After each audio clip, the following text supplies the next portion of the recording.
ముందుగా నా హృదయపూర్వకమైనటువంటి నమస్కారాలు.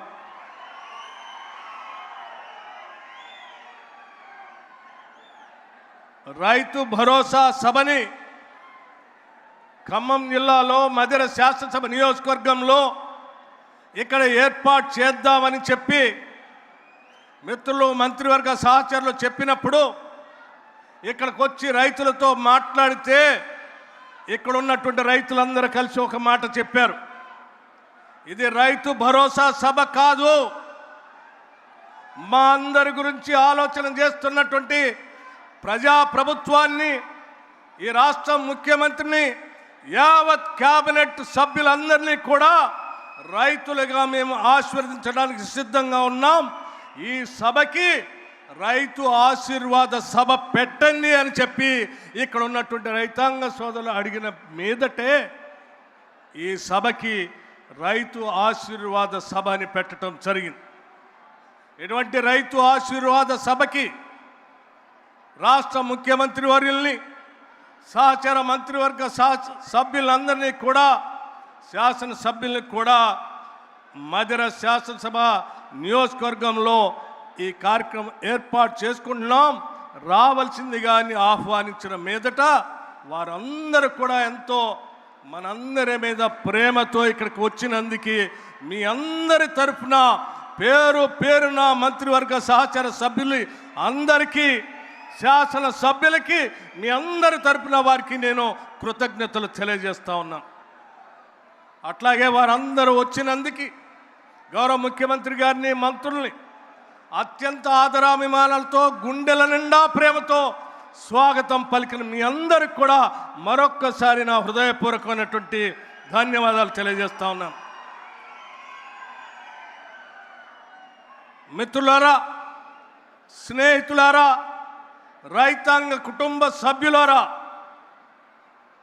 మీ అందరికీ లక్షలాదిగా తరలి వచ్చిన మీతో పాటు రాష్ట్ర వ్యాప్తంగా చూస్తున్నటువంటి అనేక మంది ప్రజానికానికి కొన్ని విషయాలు స్పష్టంగా ఈ సభ నుంచి చెప్పాలనేటువంటి ఒక చిన్న ఆలోచన మాకు. ఈ రాష్ట్రంలో మహిళలని మహాలక్ష్ములుగా చూడాలని, పూజించాలని ఈ రాష్ట్ర ప్రభుత్వ లక్ష్యం, ఆకాంక్ష. రైతుని రాజులుగా చూడాలని, గౌరవించాలని మా అందరి ఆశ, ఆకాంక్ష. అందుకే మహిళల్ని మహాలక్ష్ములుగా చూడాలనేటువంటి ఆలోచనతోనే ఆనాటి కాంగ్రెస్ ప్రభుత్వం మొదలుపెట్టిన వడ్డీ లేని రుణాల్ని గత 10 సంవత్సరాలు పాలించిన టీఆర్ఎస్ ప్రభుత్వం వడ్డీ లేని రుణాల్ని తుంగలో తొక్కితే తిరిగి మన ప్రజాప్రభుత్వం, కాంగ్రెస్ ప్రభుత్వం అధికారంలో రాగానే గౌరవ ముఖ్యమంత్రి రేవంత్ రెడ్డి గారు, క్యాబినెట్ అందరూ ఆలోచన చేసి మన మహిళల్ని మనం సంస్కరించుకొని, మన సంస్కారం, మనం మహిళల్ని మహాలక్ష్మిలాగా పూజిస్తాం, గౌరవిస్తాం. అటువంటి మహిళల్ని ఆర్థికంగా ఎదగటం కోసం ఎన్ని ఇబ్బందులున్నా తిరిగి వడ్డీ లేని రుణాల్ని, ఆ పథకాన్ని రాష్ట్రంలో మొదలు పెట్టాల్సిందే అని చెప్పటమే కాకుండా సంవత్సరానికి 20,000 కోట్ల రూపాయలు, సంవత్సరానికి 20,000 కోట్ల రూపాయల లెక్క 5 సంవత్సరాలకి 1,00,000 కోట్ల రూపాయలు మహిళలకి బ్యాంకుల ద్వారా లింకేజ్ చేసి రుణాలు ఇప్పించే కార్యక్రమం చేపడతామని చాలా స్పష్టంగా ప్రకటించడమే కాదు, కేవలం 2.5 సంవత్సరాల్లో ఈ రాష్ట్రంలో ఉన్నటువంటి కోట్లాది మంది మహిళలకి 67,000 కోట్ల రూపాయలని ఇప్పటికే వడ్డీ లేని రుణాల్ని బ్యాంకు లింకేజ్ ద్వారా మహిళలకు అందించడం జరిగిందని చెప్పడానికి చాలా సంతోషిస్తూ ఉన్నాం.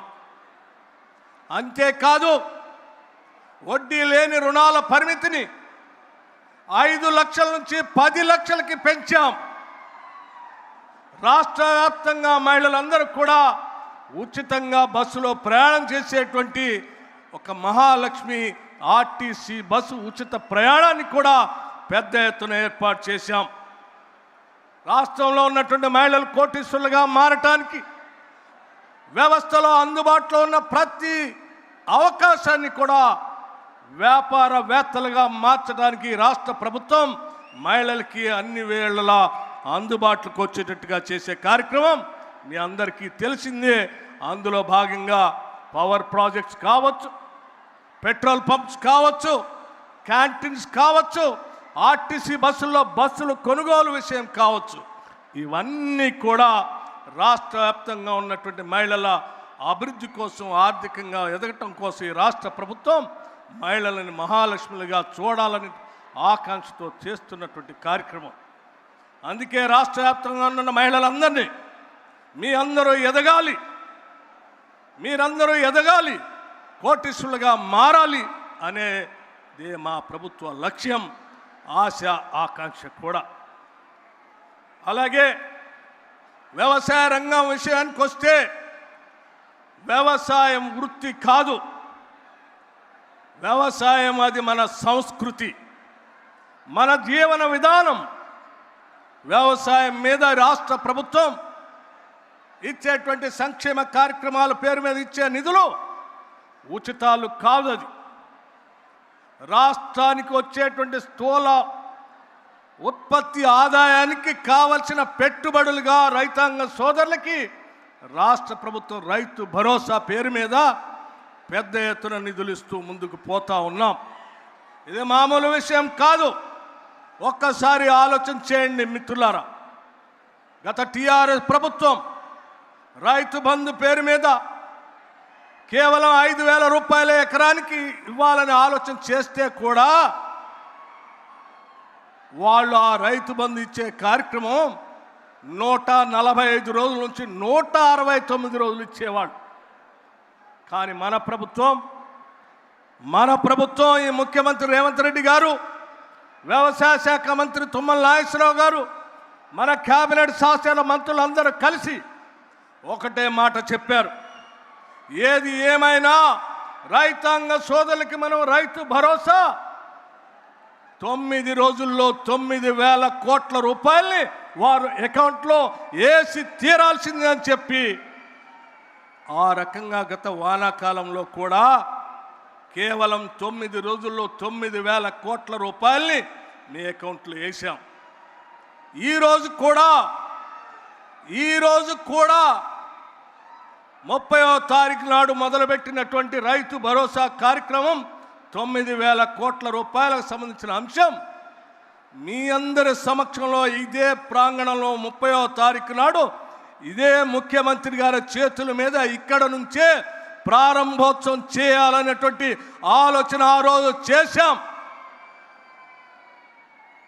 ఆ చేసిన ఆలోచనకి వరుణ దేవుడు కూడా ఆశీర్వదించి ఈడ పెద్ద ఎత్తున వర్షం కురిపించి మనల్ని ఆశీర్వదిస్తే ఇది రైతులకు కావాల్సినటువంటి అంశం. మనం హైదరాబాదులో మొదలు పెడదాం. మళ్ళీ ఈ చింతకాని మండలం జగన్నాథపురం వత్కేపల్లి క్రాస్ రోడ్లో లక్షలాది మంది సమక్షంలో చివరి 1,009 కోట్ల రూపాయలు ఇక్కడి నుంచే గౌరవ ముఖ్యమంత్రి గారి చేతుల మీదుగా మేట నొక్కి టింగ్ టింగ్ టింగ్ వాళ్ళ అకౌంట్లో డబ్బులు పడేటట్టుగా చేసే కార్యక్రమాన్ని ఈరోజు ఇక్కడ ఏర్పాటు చేశాం. ఎప్పటికే 8 ఎకరాలకు వరకు ప్రతి రైతు అకౌంట్లో డబ్బులు పడ్డాయి. ఈరోజు 9 నుంచి 54 ఎకరాల వరకు ఉన్నటువంటి 16,81,000 ఎకరాలకు సంబంధించి 1,009 కోట్ల రూపాయల్ని మీ అందరి సమక్షం నుంచి ఇక్కడ నుంచే రిలీజ్ చేసే కార్యక్రమం జరగబోతా ఉంది. అందుకే మీ అందరూ కూడా పెద్ద ఎత్తున మీ సమక్షంలో 9 రోజుల్లో 9,000 కోట్లేసే ప్రభుత్వాన్ని గుండెల నిండా ప్రేమతో, మనసు నిండా అభిమానంతో ఆశీర్వదించవలసిందిగా మీ అందరికీ నేను విజ్ఞప్తి చేస్తూ ఉన్నాను. మిత్రులారా, కేవలం రైతు భరోసా మాత్రమే 9,000 కోట్లు రిలీజ్ చేసి మేము అక్కడ కూర్చోలేదు. రైతుని రాజుగా చూడాలనేటువంటి ఆలోచనతో రైతు భరోసాతో పాటు పండించిన మీ పంటని, ధాన్యం కొనుగోలుని సివిల్ సప్లై శాఖ మంత్రులు ఉత్తమ్ కుమార్ రెడ్డి గారి నాయకత్వంలో కొనుగోలు చేయటమే కాదు, కొనుగోలు చేసిన ధాన్యాన్ని మీ అకౌంట్లో టంచనగా నిధులు వేసిన సంగతి కూడా మీ అందరికీ తెలిసిందే. మీరు మొక్కజొన్న పండిస్తే, జొన్న పండిస్తే ఈ దేశంలో ఏ రాష్ట్రం కొనుగోలు చేయకపోయినా మన రాష్ట్రంలో, మన ప్రాంతంలో మన రైతాంగ సోదరులు మొక్కజొన్న పండించారు, జొన్నలు పండించారు. వాళ్ళ కొనుగోలు చేయకపోతే అన్యాయం అయిపోతారంటే మార్కెట్ నుంచి మొక్కజొన్నని, జొన్నల్ని వ్యవసాయ శాఖ మంత్రి గారు తుమ్మల నాగేశ్వరరావు గారు ముఖ్యమంత్రి గారు ఆదేశాలతో, కేబినెట్ ఆదేశాలతో పెద్ద ఎత్తున కొనుగోలు చేసి మీ అందరికీ డబ్బులు ఇచ్చిన సంగతి కూడా మీ అందరికీ తెలిసిందే. ఇది బహుశా మన పక్కనున్న రాష్ట్రంలో ఉన్నటువంటి మొక్కజొన్న పండించిన రైతులు కూడా నిన్న వచ్చి నాకు చెప్తా ఉన్నారు, దేశంలో ఈ మొక్కజొన్నను ఎవరు కొనుగోలు చేయలేదు, కేవలం తెలంగాణలో ఉన్న ప్రభుత్వం మాత్రమే కొనుగోలు చేసింది. అందుకే మీ అందరినీ మీరు పండించిన ఈ పంటని కొనుగోలు చేసి మీకు డబ్బులు ఇవ్వటమే కాదు, ఇప్పుడు మిగిలిన డబ్బులను కూడా ఈరోజు మొక్కజొన్నకు సంబంధించిన నిధులు కూడా వ్యవసాయ శాఖ మంత్రి గారు మార్కెట్ నుంచి మీ అకౌంట్లో వేసే కార్యక్రమాన్ని చేపట్టారు. అందుకే మీ అందరికి కూడా నేను విజ్ఞప్తి చేస్తూ ఉన్నాను, మీకోసం ఆలోచన చేసేటువంటి ప్రభుత్వం ఇది. రైతుల కోసం కేవలం రైతు భరోసాయే కాదు, కొనుగోలు ఒక్కటే కాదు, రైతు రుణమాఫీ 21,000 కోట్ల రూపాయలు లక్షలాది మంది రైతాంగ సోదరుల అకౌంట్లో వేసాం. ధాన్యం కొనుగోలు సంబంధించి బోనస్ పేరు మీద పెద్ద ఎత్తున నిధులు ఇచ్చాం. ఇన్సూరెన్స్ ఫార్మర్స్ సంబంధించి రైతాంగ సోదరులకి ఇన్సూరెన్స్ సంబంధించి రాష్ట్ర ప్రభుత్వం నిధులు కట్టింది. క్రాప్ డ్యామేజ్ గత 10 సంవత్సరాల్లో టీఆర్ఎస్ ప్రభుత్వం ఏనాడు కూడా క్రాప్ డ్యామేజ్ గురించి ఒక్క రూపాయి కూడా ఇవ్వలేదు. చివరికి బోనకల్ మండలంలో క్రాప్ డ్యామేజ్ జరిగితే ఆనాడు ఇక్కడికి వచ్చిన ముఖ్యమంత్రి ప్రకటించి వెళ్ళాడు తప్ప ఒక్క రూపాయి కూడా ఇవ్వలేదు. మన ప్రజాప్రభుత్వం క్రాప్ డ్యామేజ్కి డబ్బులు ఇచ్చింది. Indiramma Atmiya Bharosa, farm mechanisation, central schemes, irrigation schemes expenditure, ఇతర వ్యవసాయ అవసరాలు స్కీమ్స్ సంబంధించి మొత్తంగా కేవలం 2.5 సంవత్సరాల్లో 1,67,877 కోట్ల రూపాయల్ని వ్యవసాయ రంగానికి, రైతుల కోసం ఈ రాష్ట్ర ప్రభుత్వం, ప్రజాప్రభుత్వం వెచ్చించింది అని చెప్పడానికి నేను చాలా సంతోషిస్తూ ఉన్నాను. మిత్రులారా, ఇదంతా కేవలం 2.5 సంవత్సరాల్లో మాత్రమే చేసింది. అంతేకాదు, మీ అందరికీ తెలియాల్సిన మరొక విషయం, చాలామంది పెద్ద మనుషులు కాంగ్రెస్ వస్తే కరెంట్ ఉండదని మాట్లాడారు. నేను వాళ్ళందరూ చాలా స్పష్టంగా చెప్పాను, కాంగ్రెస్ అంటేనే కరెంటు, కరెంట్ అంటేనే కాంగ్రెస్, ఉచిత కరెంటు పేటెంట్ కాంగ్రెస్ పార్టీ అనే సంగతి చెప్పాం. ఉచిత కరెంటుని సంవత్సరానికి రైతాంగ సోదరుల కోసం 14,000 కోట్ల రూపాయలు మీరు వాడుకునేటువంటి పంప్ సెట్లు సంబంధించిన బిల్లుల్ని రాష్ట్ర ఆర్థిక శాఖ నుంచి నేరుగా కరెంటు శాఖకు కడతా ఉన్నాం. ఇది ఒక పక్కన చేస్తూనే ఆధునిక దేవాలయాలుగా ఆనాటి తొలి ప్రధాని పండిట్ జవహర్లాల్ నెహ్రూ గారు ఈ దేశ ప్రధానిగా ఆలోచన చేశారు. తినటానికి తిండి లేనటువంటి పరిస్థితుల్లో కరువు కాటకాలతో చనిపోతున్నటువంటి ప్రజానికాన్ని రక్షించడానికి ఉన్న ఏకైక మార్గం బహుళార్థక సాధక ప్రాజెక్టులు కట్టడం. అందులో భాగంగానే ఏనాడో 1955 10వ తారీఖు డిసెంబర్ 1955 నాడు ప్రధాని జవహర్లాల్ నెహ్రూ గారు వేసినటువంటి పునాది నందికొండ దగ్గర ఒక తట్టలో ఇంత మట్టి మోసుకొని ప్రధానిగా ఆ నందికొండ దగ్గర పునాదులేస్తే ఆ ప్రాజెక్ట్ని పూర్తి చేసి 312 టీఎంసీల కెపాసిటీతో పూర్తి చేసి మనందరి ప్రియతమ నాయకురాలు శ్రీమతి ఇందిరాగాంధీ గారు ప్రధానమంత్రిగా ఆ సాగర కాలువ నీళ్లు లెఫ్ట్ కెనాలు రైట్ కెనాలు నీళ్లు వదిలిపెడితే అక్కడ లాకులు ఎత్తితే బిరబిరా పారుతూ కొన్ని వందల కిలోమీటర్లు ప్రయాణం చేస్తూ మనం దుక్కి దున్నే పొలంలో మనం నిలబడితే మన కాళ్ళకి కృష్ణా నది నీళ్లు తాకి ఈ పంటలు పండించుకుంటూ ఈరోజు మనం సుభిక్షంగా ఉంటున్నాం. చివరికి చింతకాణి మండలంలో ఉన్నటువంటి రైతులంతా ఈరోజు 5 ఏళ్లతో అన్నం తింటున్నామనంటే అది కేవలం నాగార్జున సాగర్ నీళ్లు మాత్రమే తప్ప ఆ తర్వాత ఒక్క చుక్క నీరు కూడా ఎవరు మనకి ఇవ్వలేదు.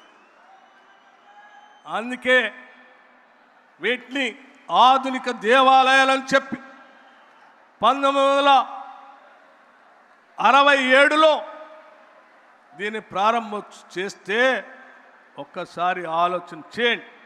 ఈనాటి వరకు కూడా కొన్ని వందల కిలోమీటర్లు ప్రయాణం చేస్తున్నా కూడా ఇరిగేషన్ ప్రాజెక్ట్తో పాటు పవర్ ప్రాజెక్ట్స్ డ్యామ్ కింద డ్యామ్కి లెఫ్ట్ సైడ్ రైట్ సైడ్ ఉంటే కూడా దాదాపు 59 సంవత్సరాలు అంటే ఒక 6 దశాబ్దాలు 60 సంవత్సరాలు చెక్కు చెదరలేదు ఆ ప్రాజెక్టు. అది కాంగ్రెస్ పార్టీ నిబద్ధతకి ప్రజల పక్షాన కాంగ్రెస్ పార్టీ కట్టేటువంటి ప్రాజెక్టుకి నిదర్శనం అని చెప్పడానికి నేను అది ఒక ఉదాహరణగా చెప్తా ఉన్నా. అదే స్థాయిలో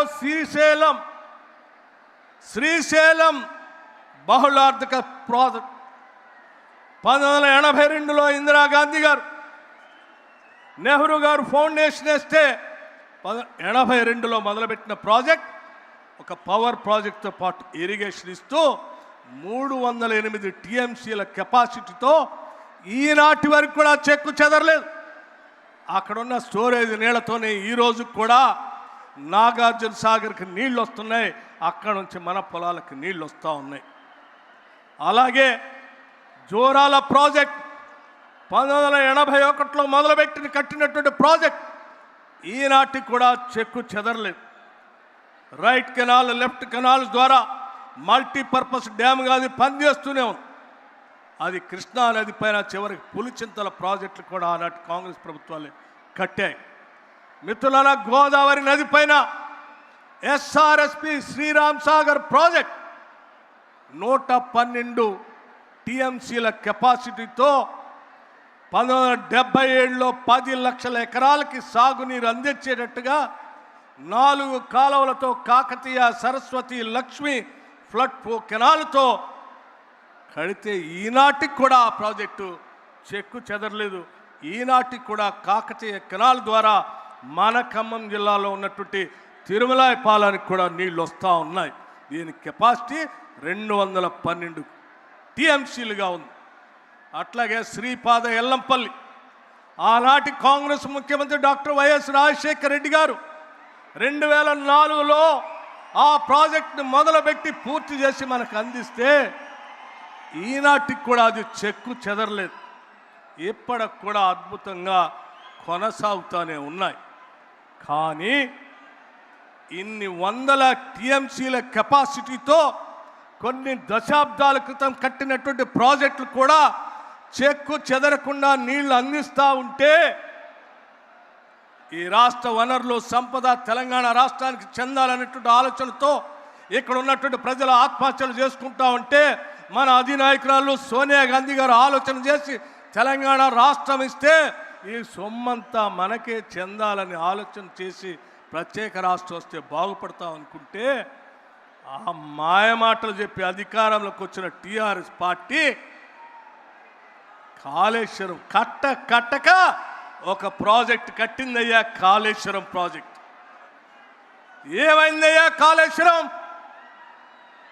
1,00,000 కోట్ల పైబడి కట్టి కూల్చేశారు తప్ప ఒక్క చుక్క నీళ్లు కూడా మనకు ఉపయోగపడే పరిస్థితి లేకుండా పోయింది.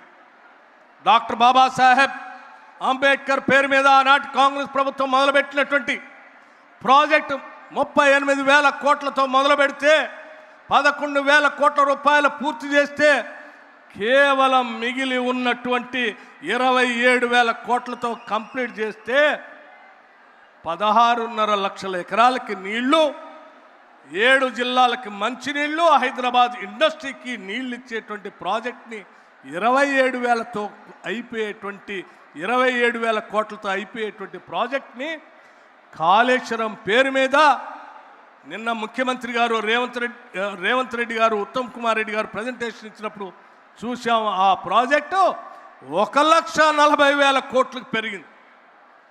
ఎక్కడ 27,000 కోట్లు, ఎక్కడ 1,47,000 కోట్లు? పోనీ ఆ 1,47,000 కోట్లతోనైనా ఉందా ప్రాజెక్ట్ అంటే కూలిపోయి నీళ్లు లేనటువంటి పరిస్థితిలో ఈరోజు మనం బాధపడతా ఉన్నాం. ఆనాటి కాంగ్రెస్ ప్రభుత్వాలు కట్టినటువంటి ప్రాజెక్ట్, ఒక్కొక్క ప్రాజెక్ట్ టీఎంసీ కెపాసిటీ 100 టీఎంసీల పైన ఉంటే కూడా చెక్కు చెదరలేదు.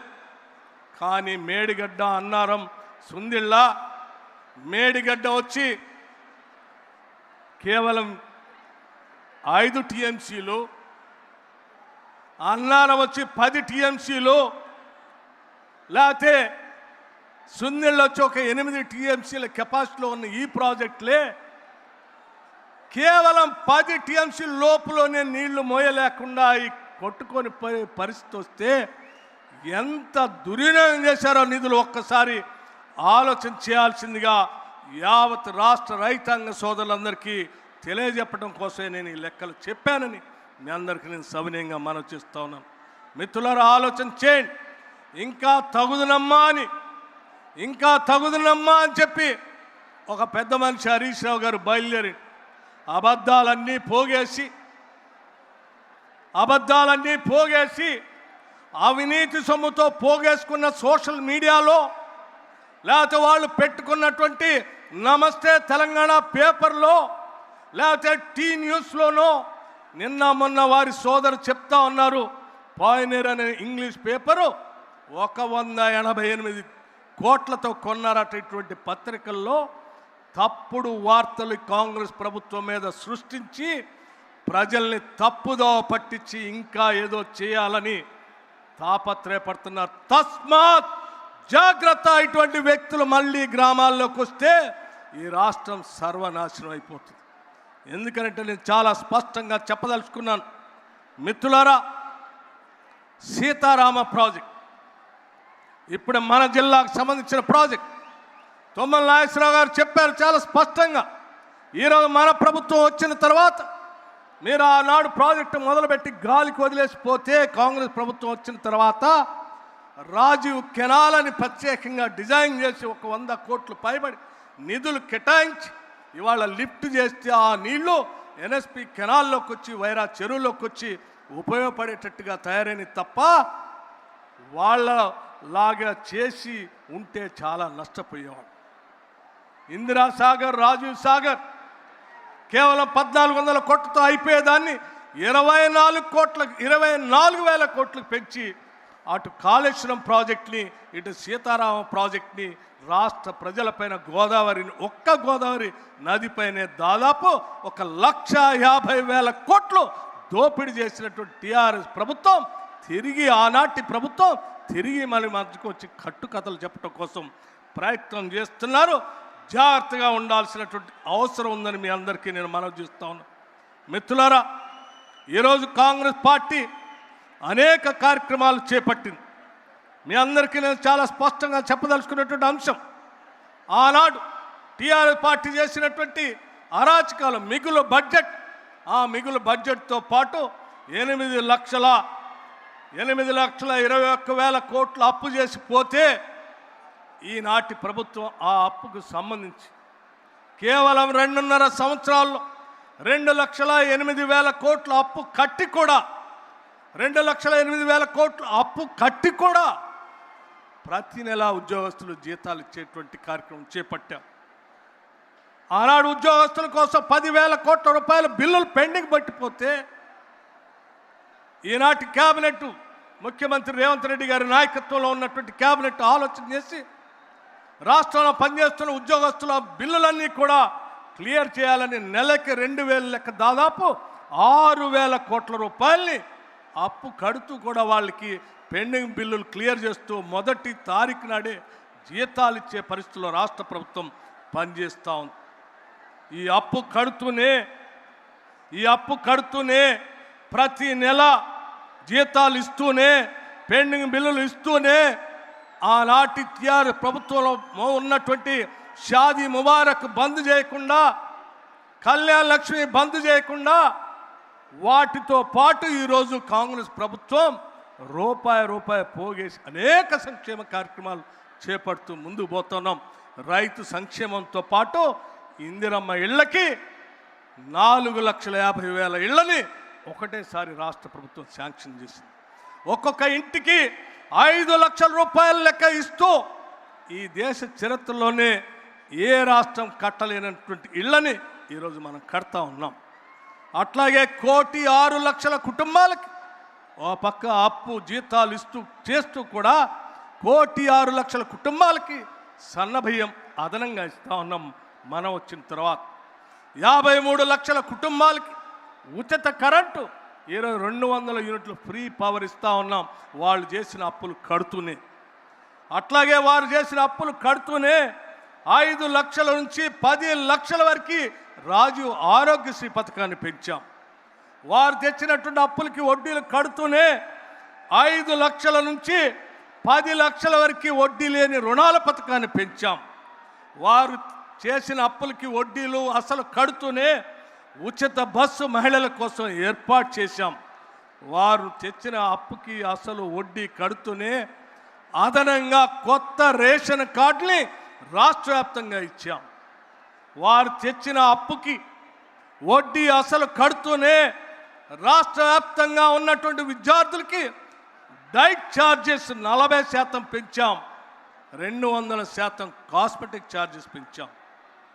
వారు చేసిన అప్పులకి వడ్డీ అసలు కడుతూనే రాష్ట్ర వ్యాప్తంగా ఉన్నటువంటి మన బిడ్డలు చదువుకోవటానికి కుల మతాలకు అతీతంగా ఒక ఉమ్మడి కుటుంబంలాగా ఉండాలని ముఖ్యమంత్రి దార్శనికతతో young India integrated residential schools ఒక్కొక్క స్కూల్ 200 కోట్లతో 100 స్కూల్స్ని రాష్ట్రంలో మొదలుపెట్టాం. తెలంగాణ పబ్లిక్ స్కూల్స్ మొదలుపెట్టాం. స్కిల్స్ యూనివర్సిటీ మొదలుపెట్టాం. ఇవి కాకుండా 27 లక్షల మంది ప్రభుత్వ పాఠశాలలో చదువుతున్న విద్యార్థులకి మధ్యాహ్నం ఉదయం పూట అల్పాహారంతో పాటు ఒక గ్లాసు పాలు, రాగి జావ కూడిన ఒక గ్లాసు ఇచ్చే ఏర్పాటు చేశాం. ఇంటర్మీడియట్ విద్యార్థులకు మధ్యాహ్న భోజన పథకాన్ని ప్రారంభించబోతున్నాం. చివరికి రాష్ట్రంలో ఉన్న 1,15,00,000 కుటుంబాలకి ఏ ఒక్క కుటుంబాన్ని కూడా వదిలిపెట్టకుండా ప్రతి కుటుంబానికి 5 లక్షల రూపాయల లెక్క ఇందిరమ్మ బీమా పథకాన్ని ఈ రాష్ట్ర ప్రభుత్వం మీ అందరి కోసం అమలు చేయబోతుందని చెప్పడానికి కూడా నేను సంతోషిస్తూ ఉన్నాను. ఇవన్నీ ఎందుకు చెప్తా ఉన్నానంటే వారు సర్వనాశనం చేసిన ఆర్థిక వ్యవస్థని, పాలనా వ్యవస్థని అన్నింటినీ గాడిలో పెడుతూనే రూపాయి పోగేసి అటు మహిళల కోసం, ఇటు రైతుల కోసం, పేద బడుగు బలహీన వర్గాల కోసం, విద్యార్థుల కోసం, చివరికి అన్ని కుటుంబాల కోసం ఆలోచన చేసి ఈరోజు పెద్ద ఎత్తున ఇన్ని పథకాలు తీసుకొని ముందుకు పోతా ఉన్నామే. వీటిని అభినందించాల్సింది పోయి కాంగ్రెస్ ప్రభుత్వం ఇవన్నీ చేసుకుంటూ పోతే ఇక మేము మిగలమని చెప్పి కొన్ని అబద్ధాలు పోగేసుకొని కావాలని ఒక పక్క నుంచి హరీష్ రావు, ఇంకో పక్కన కేటీఆర్, ఆయనేమో ఫామ్ హౌస్లో పడుకుంటాడు, వీళ్ళిద్దరిని పిల్లల్ని పంపిస్తాడు. వీళ్ళు మాట్లాడుతా అంటే ఈ రాష్ట్రంలో కాంగ్రెస్ నాయకులు కానీ, కార్యకర్తలు కానీ, ప్రజలు కానీ ఎవరు చూస్తూ ఊరుకోవటానికి సిద్ధంగా లేరు. మీరు ఊళ్ళల్లోకి వస్తే తరిమి కొడతారు తప్ప మిమ్మల్ని ఎవరిని గ్రామాల్లో కూడా రానియరు. మీరేమో కలలు కంటున్నారేమో. మీకు వెనక లేదు, ముందు లేదు. మీకు వెనక లేదు, ముందు లేదు. గతం అయిపోయింది, భవిష్యత్తు లేదు. వర్తమానంలో మేమున్నాం, భవిష్యత్తు కూడా తిరిగి కాంగ్రెస్ పార్టీయే. ప్రజా సంక్షేమం కోసం ప్రజాప్రభుత్వాన్ని, ఇందిరమ్మ రాజ్యాన్ని రాష్ట్ర ముఖ్యమంత్రి రేవంత్ రెడ్డి గారి నాయకత్వంలో యావత్ కేబినెట్ సహచర మంత్రివర్గ సభ్యులు అందరూ సమిష్టిగా ఒక సోదర భావంతో సమిష్టిగా ఒక సోదర భావంతో రాష్ట్ర ప్రజల కోసం మేమందరం గ్రామీణ ప్రాంతాల నుంచి వచ్చినటువంటి వాళ్ళం.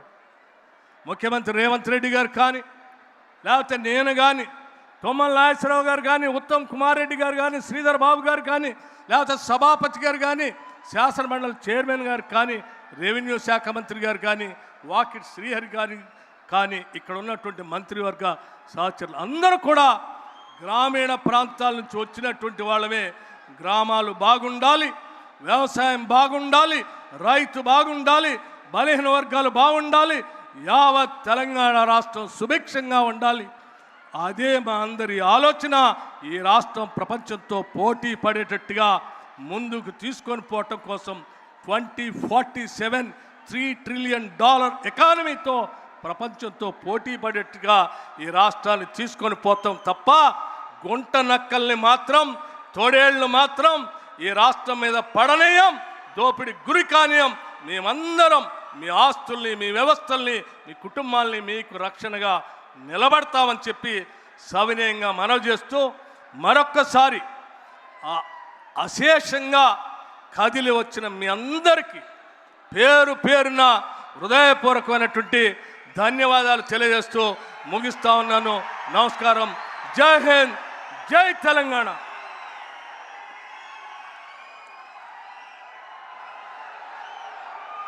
ధన్యవాదాలు గౌరవనీయులు.